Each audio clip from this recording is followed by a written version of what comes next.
know what Sony had? The Holy Trinity. Leo, Brad, and Margot. Who do you have?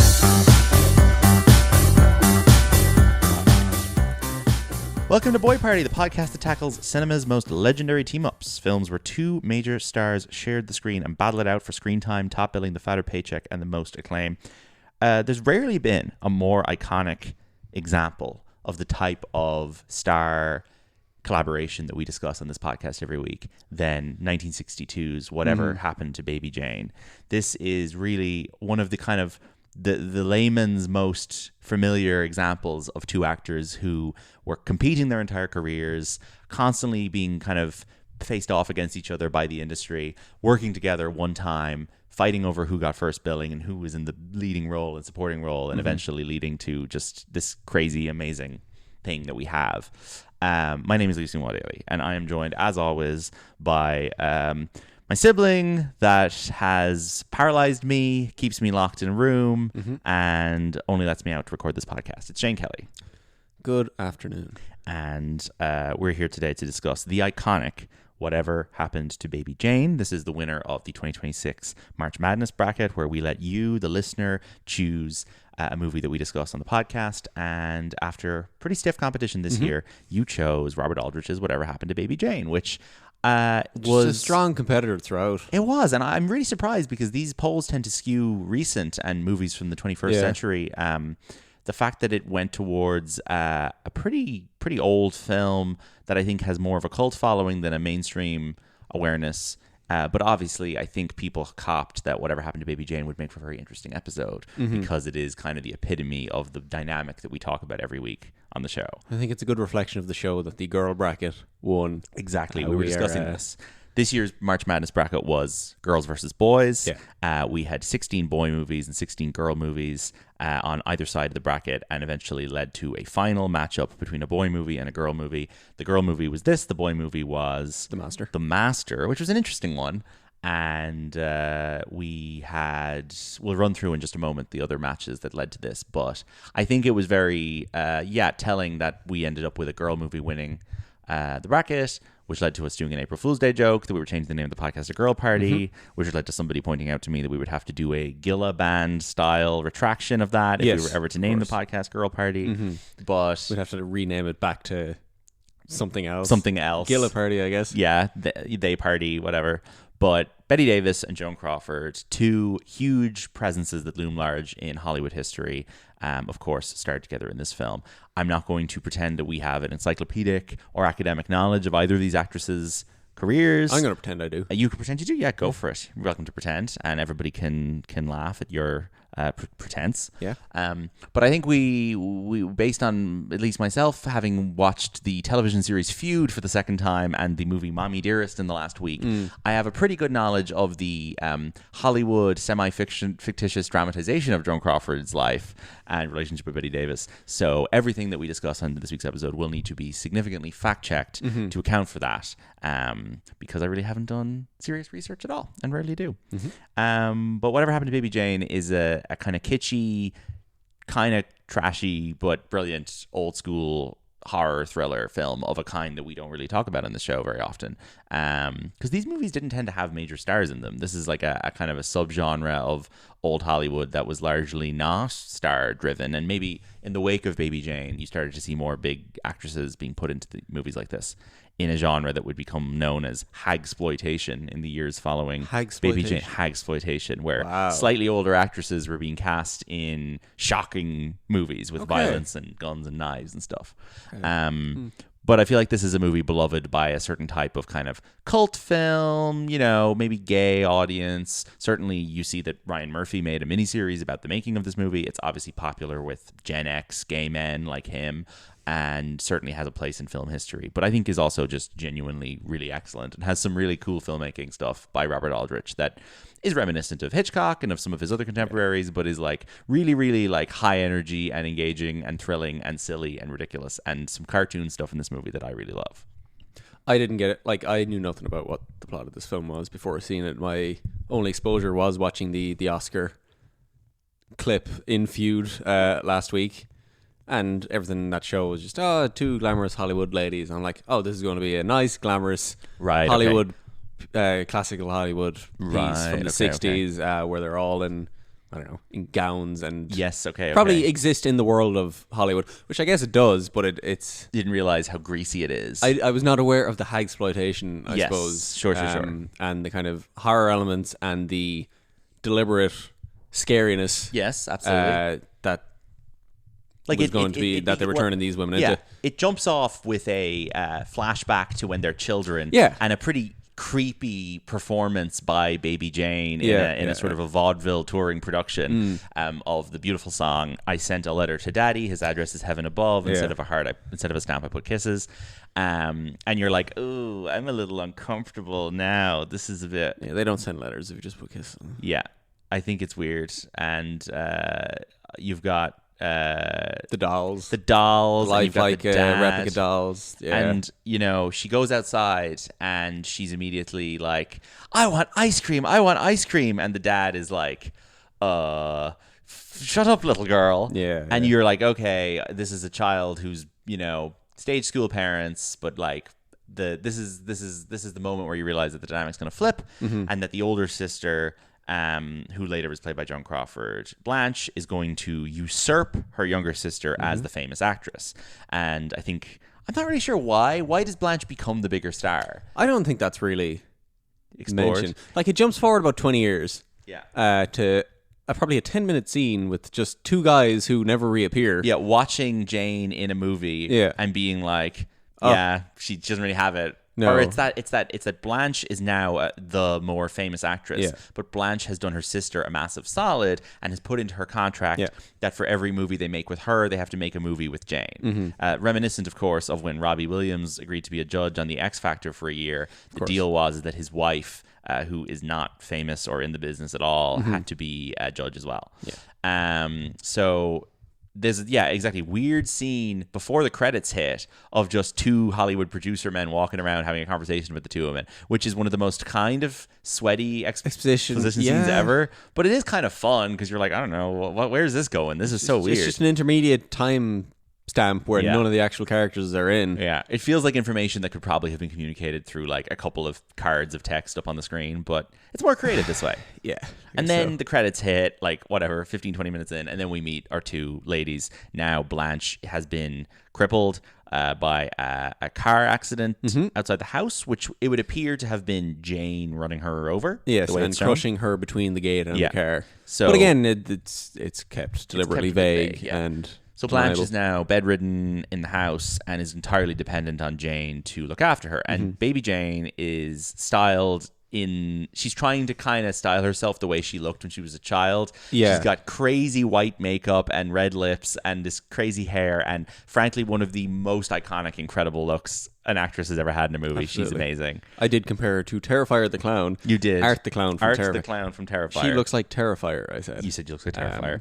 But she does. Maybe she looks like Amy Madigan in Weapons. So, time for the Letterboxd Top 4 game. Okay. Amy Madigan has named Whatever Happened to Baby Jane in her Letterboxd Top 4. Excuse me, what? So that was an unintentional segue. Well, I'm pulling it up now because you've said it. Okay, so we fine. may as well do it. So Amy Madigan's Letterboxd Top 4. She names Whatever Happened to Baby Jane in her Top 4, and let's guess what the other 3 are. So she has named one of the most... Are there any Ed Harris films in here? No. Okay. These are all films from before she was acting. Right. So pre-70s. Pre-80s? There is 2 70s films in here. Yeah. So we have got one of the greatest sequels of all time from the 70s. And it's just a bona fide capital C classic. The GF. This is The Godfather Part 2. Yeah. Then we have a 70s kind of like scary... what's your knowledge of this movie? It's a movie with a cool name that is the character's surname. That is a meaningless word. It's just the guy's name. Yeah. And this is a Donald Sutherland, Jane Fonda picture. Oh. And she plays a prostitute who is being stalked, and he is a detective who helps her to evade murder. MacGyver. No, this movie is Clute. Oh, Clute. Which is a great I've heard movie. of Clute. Okay, and then her 4th favorite film is you're not going to get this. Okay. 1947, Robert Mitchum, Kirk Douglas movie. You're not going to get it. Called Out of the Past. Ah. I wouldn't have gotten that. It is in fact Out of the Past. Cool top 4. Clute, I guess, falls under our list of titles that are just fictional character names. I guess so. Clute wasn't a real guy, was he? No, but the fact that it's just a surname is like a bit different. Yeah. We were discussing this yesterday, folks. We were talking about movies called Michael Clayton, Ella McKay. What was the example? Harry Potter. Barry Lyndon. Barry Lyndon. Yeah. Yeah. Clute and MacGyver and Columbo are slightly different. I think first and last name is a particular type of bravery to name your movie that, whereas just a surname... it's all important. Yeah, like just a surname can be misinterpreted as being a cool word, whereas first and last name of a person you can't really misinterpret. So Amy Madigan in Weapons, yeah, I think there is a bit of Baby Jane in the makeup there. Yeah. I haven't seen the movie, but is the performance inspired by this? Because Jane does a lot of like, oh, sister, I love you dearly, but I'm going to have to kill the maid. There's a little bit of like running around to neighbors' houses, like, oh, Yes. my car broke down, all this sort of stuff. I need help, kind of. I feel like this is the first time I've copped this. Yeah, Yeah, it's a bit. I haven't seen Weapons. I've only haven't going seen off Weapons. the clips I've seen. You have seen Weapons. Sorry, is that what I said? I said I haven't seen Weapons, and you went, I haven't seen Weapons. You've seen I it. think I started that sentence and meant to say I have seen Weapons. I haven't got the most perfect recollection Sure, of Weapons. sure. It was six months ago, maybe I watched it. Yeah. I think that is the modern version of this kind of performance, though. Kind of, yeah. Yeah. It is. It's good. a different type of horror. It's more Yeah. explicit and like has supernatural elements. But Yeah. this is based entirely in reality, like for the most part. With all love and respect to Academy Award winner Amy Madigan, Yeah. I do think that it says a lot about the industry now that a character actress called it like Amy Madigan is playing those roles rather than like the big movie stars. Yeah. But I will say, I think there's a lot of shared DNA between this movie and a little film called Mother's Instinct. Okay. That is still our number 2 most listened to episode of all time. Mother's Instincts feels like a bit of a Ryan Murphy. It is very much Ryan Murphy coded, very Ryan but Murphy I think coded. Mother's Instinct is the closest thing we have a feature film wise. Oh, yeah, to okay. Baby Jane. There's a lot of this on TV. Yeah. The American Horror Story, which is obviously a Murphy production, Yeah. is hugely influenced by 60s horror cinema and stuff like this. And Jessica Lange is obviously in that, and then she plays Joan in Feud. But I think that Mother's Instinct has that kind of crazy, like, ooh, the woman in the house next door is gonna get me, and like casting Anne Hathaway and Jessica Chastain in this very knowing, like, these two actresses of the same generation. Yeah. Now, who would today's versions of Joan Crawford and Bette Davis be? I don't think we treat our actresses quite this poorly now. Where they How old are they? Are they 40s? they're at this stage? 50s into 50s. 60s, so I guess maybe a bit younger, early 50s. I don't really know. You'd have to think of people who don't get work. So maybe Demi Moore Okay. and someone of her generation, Meg Ryan. I guess Yeah. Meg Ryan and Demi Moore. People like But that. like were Bette Davis and Joan Crawford at the peak of their powers here? Not remotely, no. No, not they even were then. they were quote washed up at this point. Okay. This was a revival for their careers, Right. especially for Joan. This was like, Yeah. you old girls will get you cheap and we'll put you in this silly movie, and then this was a huge hit, and then it basically gave them both a big another couple of years of success. I could be everything I say on this episode could be proven. It's like the morning show. Yeah, it is like the morning show. No, I think there's a bit of Demi Moore, Meg Ryan, maybe the closest comparison. Demi Moore certainly exists in this bracket of Joan Crawford. Well, kind of- she did have her comeback with the kind of a strange horror, scary thing. Yeah, adjacent thing. we're definitely with we're substance. seeing an uptick now in actresses being rewarded and Oscar nominated for playing like scary makeup. I'm gonna start scratching up my face kind of performances, which We've moved on from pills into this thing, into yeah, nails. yeah, and like I'd say Jennifer Lawrence in Die My Love is in this territory a little bit. No, I know, there's no. I know in that she's not just playing a crazy psycho; she has a diagnosable condition. but yeah, it's interesting. Will we talk quickly about the March Madness that led to this success? I don't think you need to read out every I'm not gonna do- round that happened. You've done that in previous years, and I sit here for 5 to Okay. 7 minutes. Let me try I'll do it as quickly as possible. Yeah. These are the movies that were knocked out in round 1. Yeah. Passion, the De Palma movie, The Trip, Sisters, Mississippi Grind. Single White Female was up against Baby Jane and loses 75 to 25. Okay. Single White Female, an interesting, two women trying to kill each other movie from the 90s. Then you got Point Break, narrowly beats Devil's Advocate. How to Be Single, Sweet Smell of Success, Certain Women got through. Girl Interrupted was knocked out. K-Pax knocks out. Bombshell, Unbreakable, Thoroughbreds. Midnight Run knocked out in the first round, which is crazy. We're going to do that in the show soon. Ladies in Lavender got 0 votes, and American Gangster gets knocked out. Baby Jane beats Carol 60-40 in round 2. Brendan, a friend of the show, texts me and says it's homophobic to put these movies up against each other. Yeah. I was personally glad to see Baby Jane win. Face Off beats Point Break quite profoundly. Freaky Friday beats The Help. Dumb and Dumber and Unforgiven tie, and I believe I decided that to be the tiebreaker, and I gave it to Dumb and Dumber. Yeah.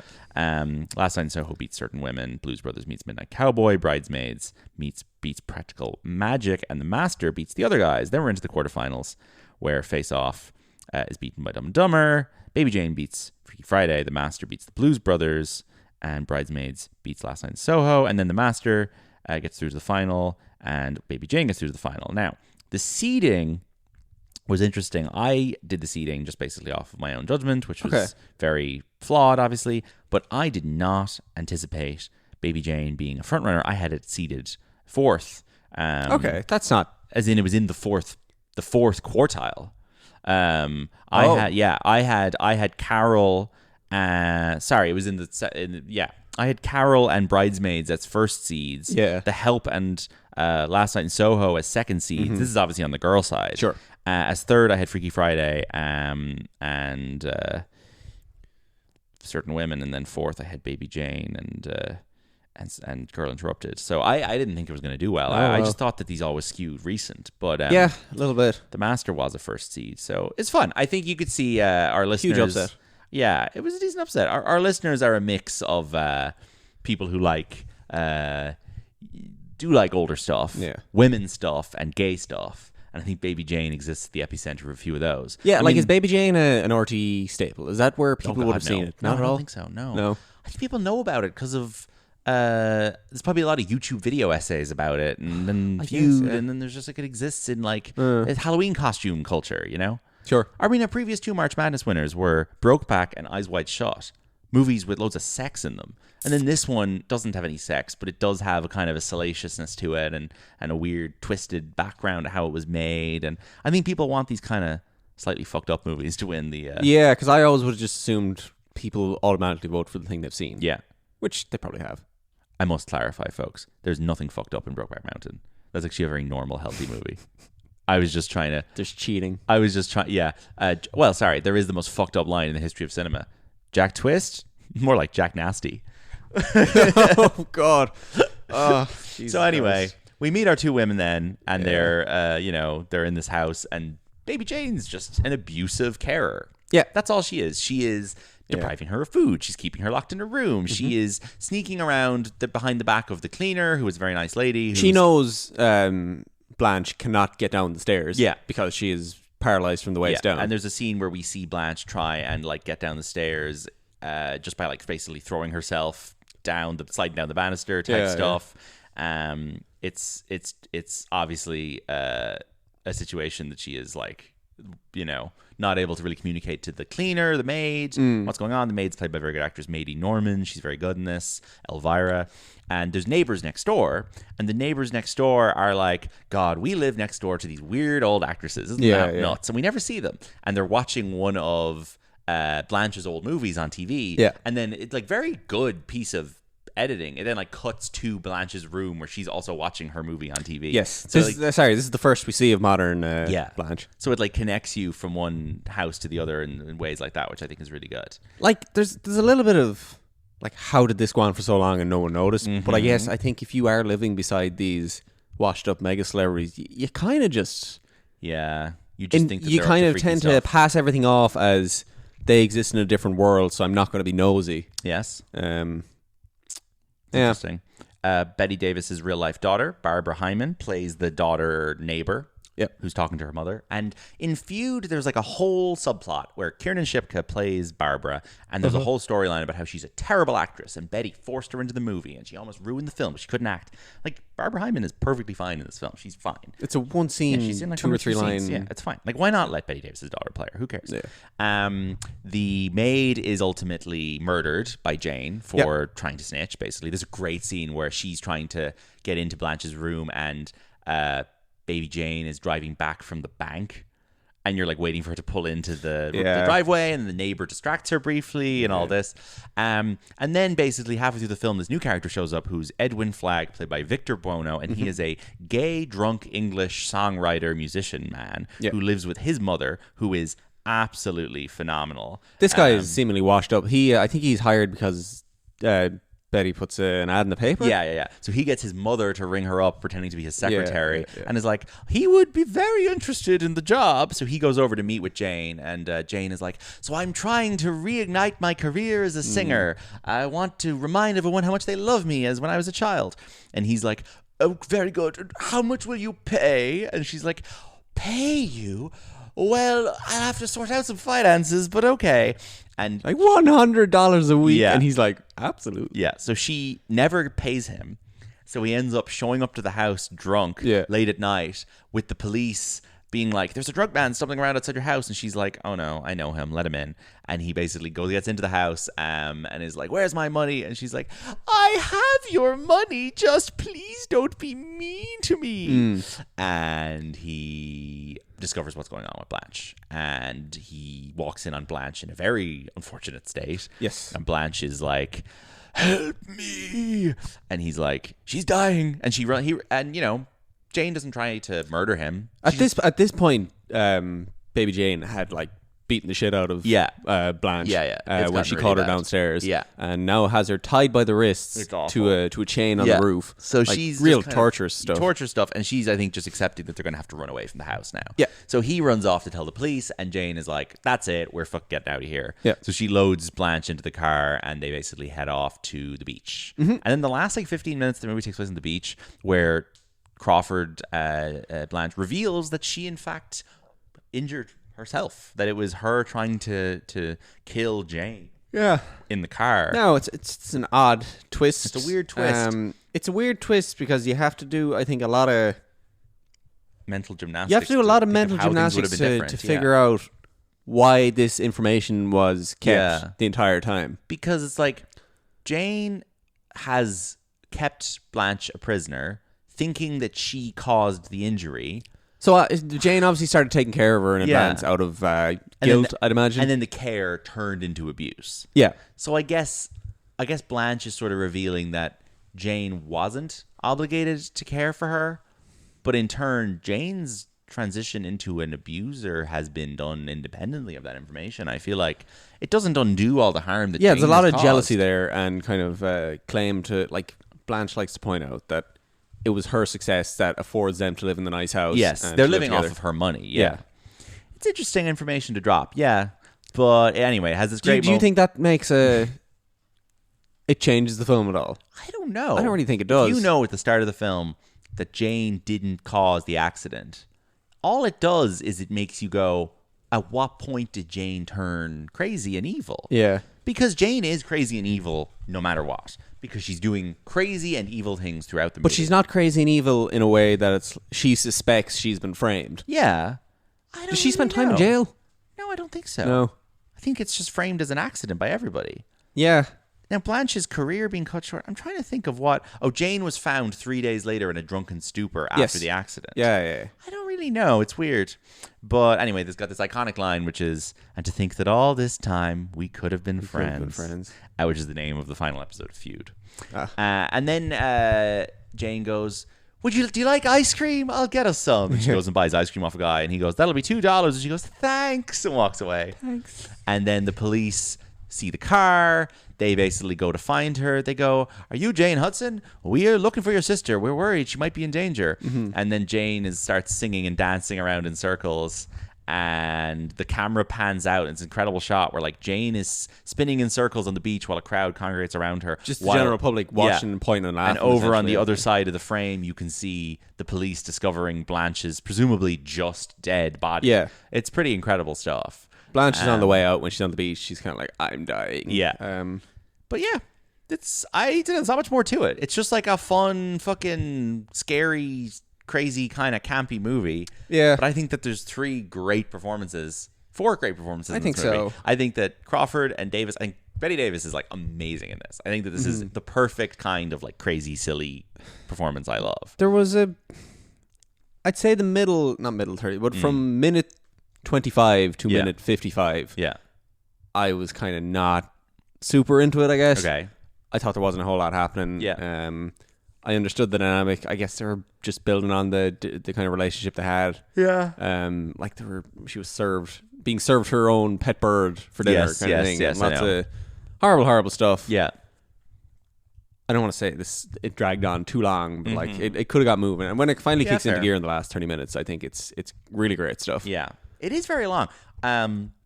First time I saw it, previous time I'd seen it was with friends of the show, Luke and Christina. We saw it in the IFI 2 years ago. They did a Bette Davis season in summer of 2024. This was the only one I went to see.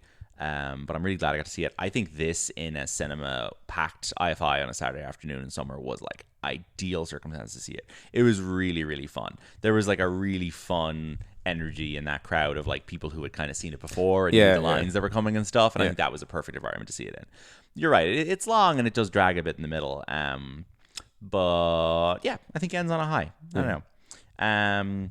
It's the first film we've ever talked about on this podcast where they made a whole ass other project about the making of it. Well, I'm not going to say that because Saving Mr. Banks kind of does that for Mary Poppins. Okay. But it's the first one where they ever made a whole other project about the relationship between the two stars, right? Yes. And about the tension there. And like... Is there nothing... I don't think so. No, I guess not. I don't know. But there's a like the relationship between the real people is significantly more interesting than the relationship. Not interesting, but like went on over years and years and years. But well known, I guess. Yeah, true. Yeah. There's a case to be made that Ryan Murphy's mining of this relationship for dramatic material in the 2010s was no less exploitative than the men in the industry that were trying to pitch these actresses against each other for publicity in the 60s. But were both these women dead by the time this came out? Of course, well dead. Yeah. Decades dead. I think that's fine then. I guess so. It just feels like he's depicting in that show that like Jack Warner and Robert Aldrich and all these guys were like, it'll be great publicity if the two women are seen to hate each other. And then he makes a show called fucking Feud, Bette and Joan, where the poster is the two of them like shaking their fists at each other. Yeah.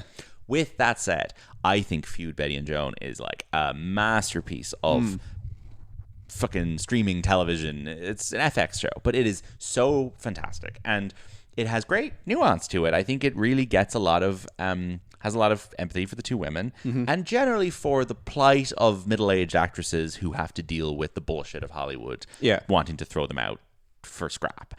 And I think Ryan Murphy is a good person to tell the story. I think that he has clearly got, as I've said, a certain type of Hollywood Gen X gay man's knowledge of classic actresses and appreciation for them. Now, Olivia de Havilland was depicted in the show, played by Catherine Zeta-Jones, and she was still alive when it aired, and she really didn't like it. She didn't appreciate how she was depicted in it, and I think she threatened to sue, or maybe did sue. So clearly, we should probably take her perspective on board, that she felt it was in some way exploitative, at least of her image. But it's so good. Jessica Lange and Susan Sarandon obviously play Joan and Bette, and they're both so brilliant. Yeah, and it's this Saipan debate all over exactly, again. Yeah. And it like digs into interesting little corners of what was going on. Also in the cast, you've got Alfred Molina plays Robert Aldrich, and obviously he's an amazing actor, and he has a big role in it because after they made Baby Jane, there was an attempt to basically make a kind of quasi sequel where Robert Aldrich wanted to get them back together and make a movie called Hush Hush Sweet Charlotte, the original title of which was Whatever Happened to Cousin Charlotte. So they were literally trying to just do it all again with the same gang, right? And Joan dropped out. Okay. Joan was hospitalized and because she said Bette was driving her insane or whatever. So they replaced her with the aforementioned Olivia de Havilland. But that comes out 2 years after Baby Jane. Stanley Tucci is in Feud. He plays Jack Warner. And there's a lot of scenes of Stanley Tucci like chewing tobacco, talking to Alfred Molina behind a desk. Very Barton Finky scenes of him being like, I need a hit picture, Alfred. Like this show is touching upon elements of Singing in the Rain and Babylon and the other thing I just mentioned. Studio, maybe. The Studio, Barton Fink, and all the things I love about Hollywood. Then you've got Judy Davis as Hedda Hopper. Jackie Hoffman plays Joan Crawford's housekeeper, Mamacita. And Alison Wright plays Robert Aldrich's assistant, Pauline Jameson, who's trying to make films on her own. But, of course, they won't let a woman write pictures and all this. So it's dealing with the sexism in Hollywood, but it's also very much about the characters of Joan and Bette. Now, he does an interesting thing with Joan Crawford where he completely tells the story around the story of the movie Mommy Dearest, which I watched last week, which is a film that was made just after Joan Crawford died in the 70s, and it's based on or maybe the early 80s, based on a book written by her daughter, Christina Crawford, about how much Joan abused her and neglected her and was a horrible mother. Yes. And this movie stars Faye Dunaway as Joan Crawford. And the book was released straight after Joan died because Joan left her daughter out of her will. And her daughter, in retribution, wrote this book. And the book was immediately picked up for adaptation and was made into a film. And it was directed by Frank Perry, who made The Swimmer. And it stars Faye Dunaway in a batshit insane, all fucking no holds barred performance as the crazy Joan Crawford. And the most insane scenes in this film that you feel like are too crazy to be true, or sorry, too crazy to be made up, are the scenes that actually it emerges were made up. For example, a scene where she goes into her young daughter's bedroom, finds a bunch of wire hangers in her press, and starts screaming, "No wire hangers!" and basically like whacking her daughter with the hangers. This is a very unpleasant watch, this film. It is literally just her abusing her daughter, beating her up, throwing her around the place, screaming at her. If it's all true, Jesus Christ, what a terror she was. Christine is still alive. She attests that everything in the book is true. She didn't like the film because they made some stuff up in the film and whatever. The film, about 2/3 of the way through, skips from the child version of Christina to sort of a high school age Christina, and it becomes a little bit more tolerable, I guess, because you're not watching like a small child being abused. The first 45 minutes of Mommy Dearest are like very difficult to get through. I mean, it's literally just watching child abuse with basically there's no moments of levity at all.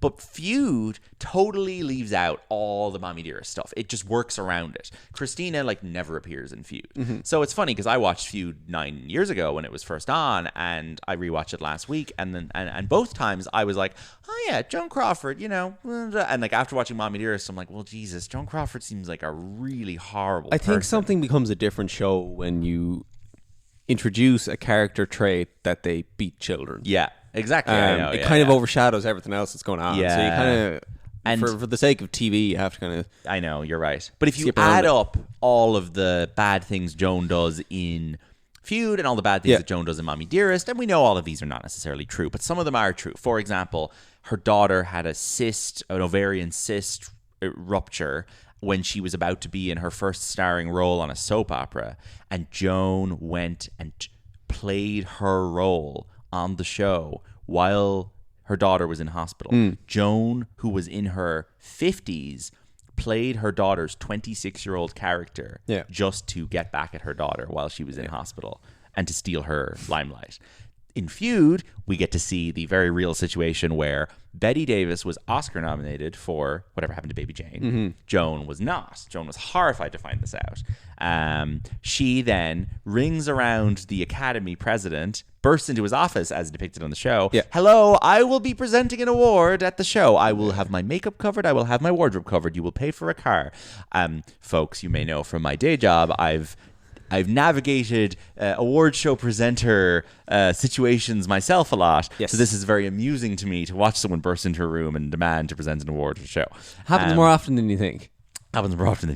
She shows up to the Oscars the night that Betty is nominated for Best Actress. Betty is waiting in the wings to find out if she wins the award. Is Betty a lock at this point? No. Betty's not a lock. I think the show made it seem like Betty was on a Jesse Buckley. No, I think that was a. I don't think they had any way of knowing who was going to win in those days because there was no precursors. Like the Oscars were just kind of like you just found out on the night. I don't think they knew which of the five was going to win. So she basically rings around, seemingly kind of manipulates it a little bit to stop Betty from winning, which you'd assume she would have wanted to do. Betty is nominated against a couple of heavyweights. She's nominated against Katharine Hepburn in Long Day's Journey into Night, Geraldine Page in Sweet Bird of Youth, Lee Remick in Days of Wine and Roses, and the ultimate winner, Anne Bancroft in The Miracle Worker. She gets whatever ends up happening, Anne Bancroft wins the Oscar. And Joan Crawford has managed to finagle a situation where she walks on stage to accept Anne Bancroft's Oscar while Bette Davis sits there watching her co-star, who wasn't even nominated being handed the award. Yeah. It's nuts. So this is the And Joan Crawford gets to read out a speech on behalf of Anne Bancroft. An award that was presented to her by Maximilian Schell. So it really seems like Joan Crawford was just constantly, creating these situations where she was always the winner and she always had the last word. Whereas Bette Davis, based on Feud, which I know is not proper research on my part, doesn't seem that awful. It seems like the things she's getting up to on that show are largely just like terrorizing Joan Crawford a little bit, getting her daughter a job on the film. Yeah. There's a lot of weird stuff on that show. It's tough to make you hate Susan Sarandon. I know, exactly. Like, that's the thing. I obviously love Jessica Lange as well. Jessica Lange, who I saw doing a... Yeah, it's funny. We have kind of like a sub boy party here where we've never done either of them. No. We're going to do Thelma and Louise at some point, so I won't go on into Susan Sarandon territory. But Jessica Lange I saw doing an event in Dublin last year at the Dublin Film Festival. She's amazing. She's a legend. Weirdly dedicated the last 15 years of her career to Ryan Murphy shows. Huh. That's basically what everyone our age knows her for now. Yeah. But anyway, Susan Sarandon, meanwhile, great political heavyweight, fired by her agent for pro-Palestinian sentiments, showed up at Coachella on Friday night and was a big part of Sabrina Carpenter's set, which was really nice to see. Yeah, it's a funny person to very funny get on person, board. But is a legend. Love Susan Sarandon, and she's so good on Feud. They're both so good. What Feud does in terms of the billing is that it alternates. Jessica Lange and Susan Sarandon get first and second billing every alternate episode, rather than doing the funny two on the same page. Yeah. What Baby Jane does is I think it just has Bette Davis, Joan Crawford in that order come on screen at the same time. There is a conversation in Feud about the billing, and they have a little argument about who's going to get first billing, and I am going to insert a clip from that right now. What story? Betty. Where's your wheelchair? It's on the set, of course. Why? Because you're going to need it after I break your goddamn legs. Where do you get off telling Harper that you're going to be in the Best Actress category and I've decided to be supporting? It was your idea. What? Have you lost your mind? Oh, well, now, she'd had a bit to drink, that's true, but she seemed lucid and certainly sincere. You said you didn't care about awards, that you wanted to support me. And you took that to mean that I would go into supporting and hand you lead actress? Well, I thought it was a collegial gesture. I mean, after all, you have bookend Oscars. I've only got one. Well, you tell Harper to print this. I'm not sharing shit with you. And let me tell you something else. I'm going to be the first person to have 3 Oscars, even though everyone knows I already should have, because I got robbed in 1950. That's certainly ungracious. Yes, and dismissive of Miss Judy Holliday's winsome performance. She won by default! That bitch Ann Baxter, she pushed her way into my category and we split the vote. That's why she won. Well, need I remind you that unlike Eve, you and I share equal billing on this. We're both leads. Ladies, why are we fighting about the Oscars? We haven't even finished making this movie yet. Can we please concentrate on the matter at hand? There's room for both of you to succeed. In this town? Are you nuts? Fuck off, Bob. And it was Gloria Swanson who was robbed in 1950, not you, bitch! So it's fun that there is, in the case of the show, an actual conversation about this stuff that we talk about all the time. I'm interested now, who got nominated for Emmys for Feud? Let's have a look. So, Jessica Lange and Susan Sarandon, both Golden Globe nominated for Best Lead Actress in a Miniseries, and they both lose to... Who do you think they lost to for 2017? They lost to Nicole Kidman in Big Little Lies. Sure. Fine. Reese Witherspoon and Jessica Biel were also nominated. And at the Primetime Emmy Awards, let's have a look now. I see here that they were both nominated. Alfred Molina, Stanley Tucci, both nominated for Supporting Actor. Judy Davis and Jackie Hoffman, both nominated for Supporting Actress. So this show killed at the Emmys, and it won nothing except hair and makeup. Yeah. But who beat them for... I'm assuming Nicole Kidman probably also won the award at the Emmys. I don't know why she wouldn't have. Yep, she certainly did. Oh my God, guess who else was nominated? Carrie Coon. Oh yeah, in Fargo. Nice. Not her best work, but that's fun. So yeah, Bette Davis has a couple of fair few Oscars now. She had 3 or 4. There's conversations in this show where she talks about how she was determined to be the first person to win a 3rd Oscar. No, she only had 2. That's crazy. Huh. So she won an Oscar in 36 for for Dangerous and in 39 for Jezebel, but she had 10 total nominations. Baby Jane was her last nomination. All About Eve is considered such a classic now that it's kind of amazing she didn't win an Oscar for All About Eve. That's nuts. I never really loved All About Eve, but I did watch it when I was like 14, so I think I need to go back to it. That is a like capital C classic. Yeah. Everybody loves that movie. I think that's probably her most beloved and famous role, but I definitely need to go back and watch it. It does have a great tagline on the poster, which is, "It's all about women and their men." Ah, that's fun. I once designed a poster for girls inspired by that. Okay. With "It's all about women and their men," and I had the same pictures inserted. It was fun. But Bette Davis in the show, she's like, "I want to be the first person to win 3 Oscars." It's like, girl, you only ended up with 2. Bummer for her. Joan Crawford only, I believe, won 1 Oscar, and it was for the movie Mildred Pierce, which she is phenomenal in, and is a great movie about a woman being terrorized by her evil daughter. It is the inversion of Mommy Dearest, as she has this evil daughter who's like, "I just want you to buy me nice things. Why are you a poor baker? I'm ashamed of you." It is funny that Joan Crawford now has 2 films where she's been terrorized by family members. Yeah, she's the poor lovely victim. I'm sure she had many. She is so sweet in Baby Jane. I know, yeah. Like, she's I love everything. Nice and life. harmless. Yeah. The critics describe it as good. Yes. Sorry, what's the line? What was it? Yeah, Brilliant. Yeah, the critics described this as brilliant.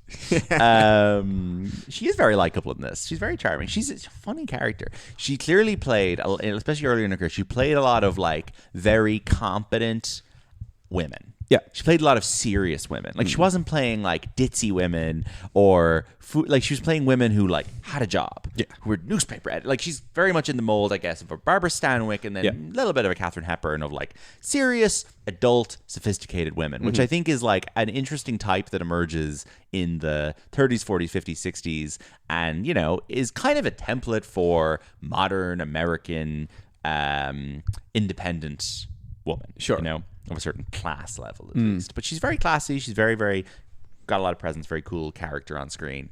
Mildred Pierce is great. Mildred Pierce was later remade by Todd Haynes for HBO with Kate Winslet, also starring our friend Brian F. O'Byrne, and Guy Pearce and a whole bunch of other people.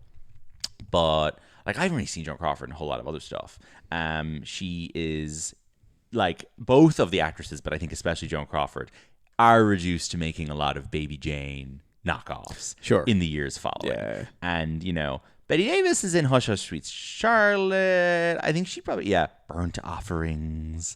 Like, I mean, what other Bette Davis movies have I seen? So now Voyager I watched the other day. This is from 42. This is her as like a young woman who goes on a cruise and discovers how to free herself from her overbearing mother. And she ends up caring for a young girl whose father is away. It has both of the men from Casablanca in it, Claude Rains and the other fella whose name is briefly escaping me. I'm so sorry, folks. The man with the French name.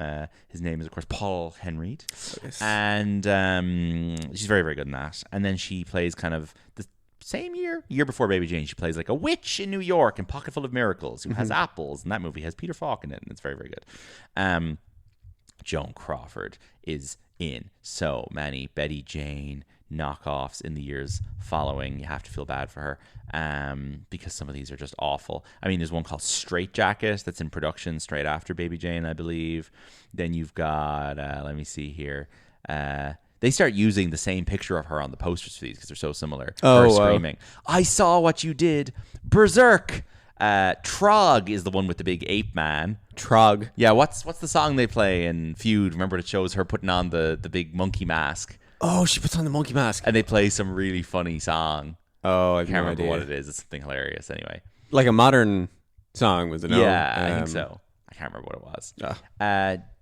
Joan Crawford was the first professional actor ever directed by a young filmmaker in 1969 called Mr. Steven Spielberg. No way. Who did a TV special with her, and she is the first real actor that he ever worked with. That's gas. Isn't that crazy that Joan Crawford just intersects with Spielberg there? Yeah. And now Spielberg is around and he's directing, you know, fucking Gabriel Labelle and young people. Eve Hewson, like the generations there are nuts. You can get to Eve Hewson from Joan Crawford in one jump.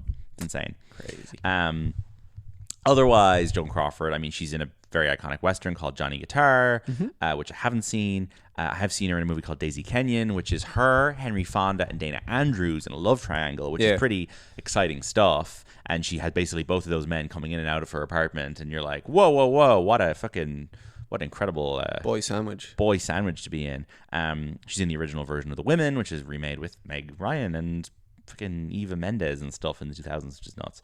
And lots of movies I haven't seen, but like she's in movies with Sandra Tracy and Fred Astaire and guys we've talked about on this podcast. So she's definitely dipping in and out of all those little pockets of Hollywood history. She dies first, and the final episode of Feud kind of shows her as like a ghost, I suppose, like sitting down for dinner with Bette Davis in her kitchen. And you can tell she's kind of basically, this is what she's seeing as she dies, and it's very moving. And the last episode is lovely. I think it does humanize Joan Crawford a lot. There's a great quote when Joan Crawford dies in the show. I assume it's a real quote, but it's my mother says, "Never speak ill of the dead." This is Betty being asked by a journalist. Never speak ill of the dead. Only good. Joan Crawford is dead. Good. Incredible. Really incredible. fucking... That's so funny. I'm going to have to Google right now that that's true. Joan Crawford is dead. Good. Surely it's real. Yes. You should never say bad things about the dead. Yeah, Joan Crawford is dead. Good. Widely attributed to Bette Davis. Yeah. These callous remarks highlight their intense, well-documented Hollywood feud. Mad. Robert Mueller's dead. Good. Yeah. Mad. So there you go. That's a real-life feud. That is so funny. And yeah, this movie has a huge legacy. Here's a few of the things it comes up in. There's an Italian comedy film 2 years later called Whatever Happened to Baby Toto. Haha. It's been done. Christina Aguilera adopted a new alter ego called Baby Jane. Sorry, Brendan, you didn't tell me about that. Brendan, 3 months from now, will text me about that comment. Yes. In season 2, speaking of Brendan, things he likes, in season 2 of RuPaul's Drag Race All-Stars, the drag queen's acting chops are tested in parody film sequels of RuPaul's favorite films. A parody of Whatever Happened to Baby Jane called Waha Happened to Baby JJ was made by Alaska and Alyssa Edwards. Inspired by the film, British comedy duo Dawn French and Jennifer Saunders created the episode Whatever Happened to Baby Dawn of their sketch comedy series. And in Space Jam: A New Legacy, Baby Jane Hudson makes an appearance as a spectator watching the Toon Squad battle the Goon Squad. Jesus fucking Christ. Hell yeah. Because that's what they do in Space Jam 2. They Toon pull Squad and the Goon Squad. everything out of the Warner Brothers archives. You have characters from Clockwork Orange and Whatever Happened to Baby Jane running around with King Kong and Voldemort and shit. That is an evil movie. There is a remake from 1991 with real-life sisters Vanessa Redgrave and Lynn Redgrave. Oh, wow. That's cool. I should watch that. It's like the Failsafe remake. TV live production. That's mad. There's also a BBC Radio 4 radio drama about it called Bette and Joan and Baby Jane. I don't think I've ever listened to a radio drama before. I listened to the odd one. I think my dad made a few back in the day. So. Catherine Tate played Bette Davis and Tracy Ann Oberman played Joan Crawford. That's nuts. Trying to think of what else we need to touch upon here. Victor Bono got a Golden Globe nomination for Best Supporting Actor. Excellent. Sorry, he got an Oscar nomination for Best Supporting Actor. Did he? That's brilliant. That's great. I love this guy. Yeah. We're never going to talk about this guy again on the show. This movie did not get a Best Picture nomination. Despite having 2 acting nominations. Yeah. Who does he lose Best Supporting Actor to? Ed Begley Sr. in Sweet Bird of Youth. That's funny. You know, Ed Begley Jr. is the son. He's in Better Call Saul. The guy with the glasses. Oh. The kind of friendly-faced guy with the glasses. Yeah. Omar Sharif, Terrence Stamp, R.I.P. just died, and Telly Savalas are all nominated as well. Victor Buono, what's his deal? He's in the Batman TV show. He plays King Tut. This is his only Oscar nomination. He died at the age of 43. Oh. He's really young in this movie. He must be, He's 24 in this movie. Sorry, Yeah. He was born in 1938. 24. He died in 1982, yeah. That's nuts. I mean... His father was a former police officer and bail bondsman who was sentenced to life imprisonment after being found guilty of first-degree murder and conspiracy to commit robbery. Released on parole after 7 years, but forced to serve a further sentence due to a conviction for bird smuggling. He continued to manage his son's affairs while in prison. So his dad was his manager, a bird smuggler. What the fuck? Personal life. How do you think they got the bird for on set? Yeah, exactly.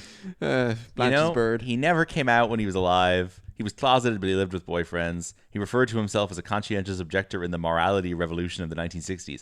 I have absolutely no idea what that means. Say that line again. He was a conscientious objector in the morality revolution of the 1960s. Conscientious objector. You know what he's in? the greatest story ever told. Is he? Yeah. Oh, fantastic. And he's in Hush Hush Sweet Charlotte. Yeah. I'll have to watch that. He's definitely a guy who's around. Like, Victor Buono is a name I know. Because I guess he's probably just like one of the gayest people who was in movies in the 60s. Yeah. So I'd say like the Ryan Murphys of the world kind of latch onto him as an iconic figure. As they should. Mm-hmm.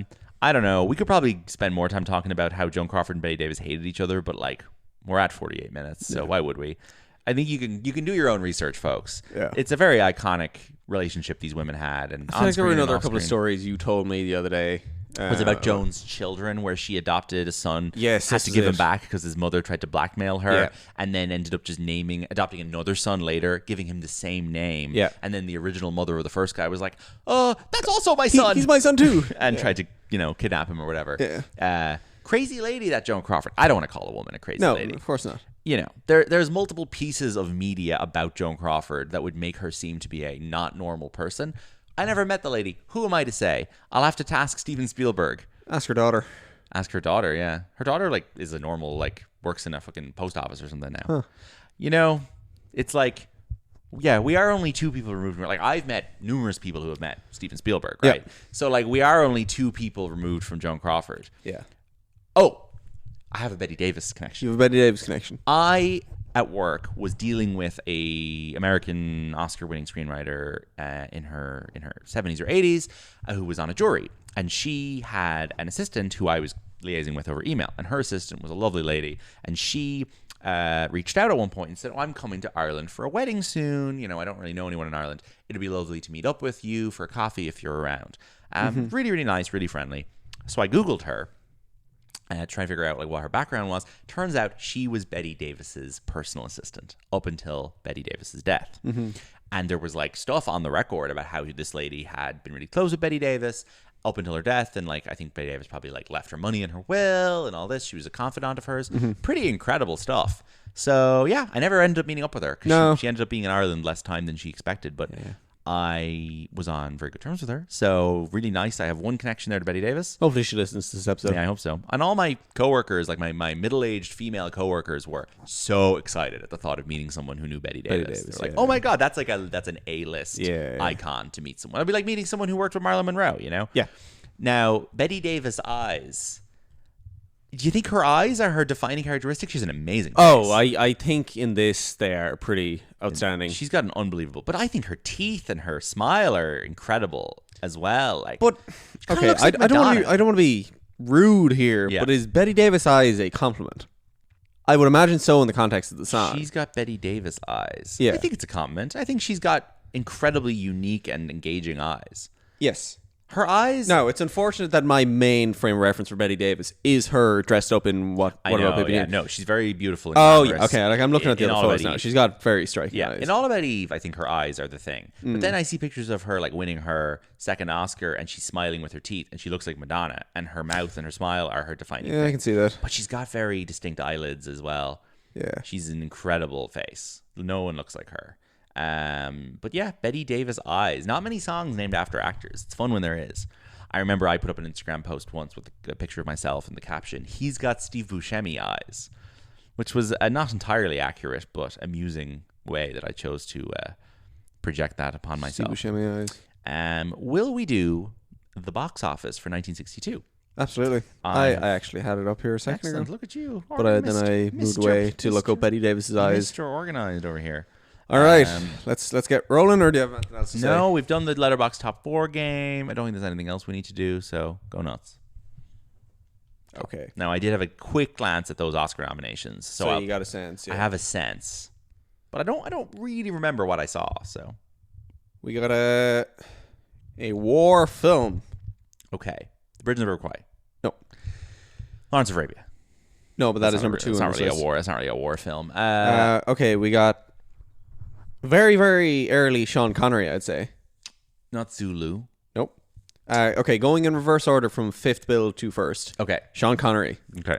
Richard Burton. Okay. Any sense? Wild Geese? No. Nope. That's later. Henry Fonda, Wow. Okay. Keep going. Robert Mitchum, No, keep going. John Wayne. Is it called The Somethings? Is it like The Gunslingers or No, the... it's Oh, It's in the mold of the greatest story ever told. It's the something.